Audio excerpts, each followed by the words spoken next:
Good morning mga kamindore nyo. So ngayon kami ay pupunta sa bukid na aking kuya. Bali doon kami manananghilian, then update ko kayo mamaya mga kamindore nyo.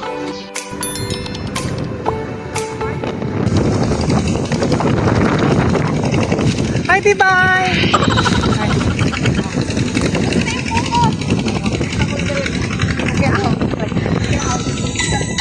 Hi Tibay! Yan naman ang aming vegan mar. Bali, pinapakuha namin siya ngayon ng boko. At kami ay magbaboko juice. Mga kamindore nyo at ang sobrang ingay dito. Dahil ang aming papa at kuya ay nagpapatubig. Galing si Kuya Andre na ang pangit. So, ayun nga ako. Nagpiprepare sila ng aming makakain para mamaya. At ako nga ho ay wala dining ambag.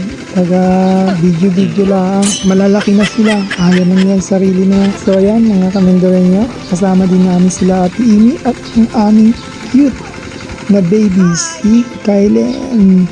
Dito sa bukid kamindore nyo talagang sobrang lakas ng hangin. Halos hindi pa rin itong mga daladala namin mga pagkain din. At kung hindi mo kakapitan yung mga daladala ng pagkain, talagang lilip pa rin mga kamindore nyo. Doon pa sa kabilang mais na natutulutin ang mga dalang mga pagkain.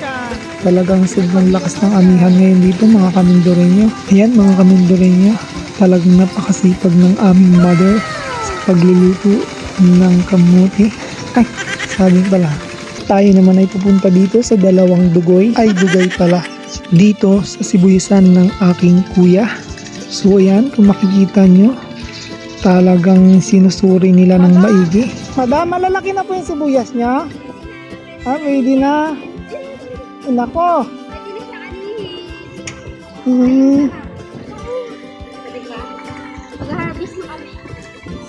Ilang buwan nyo na pong inalagaan niya, madam?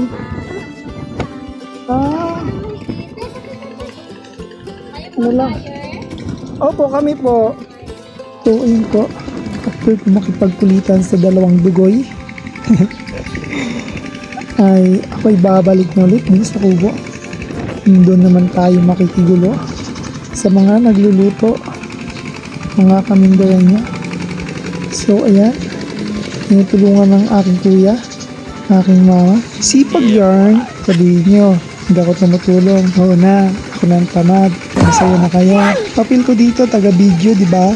Taga-video vlog ko to eh. Ayan mga kamindore niya.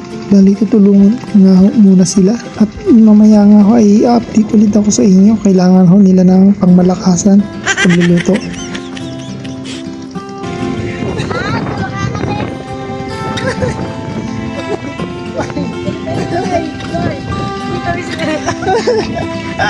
Picture.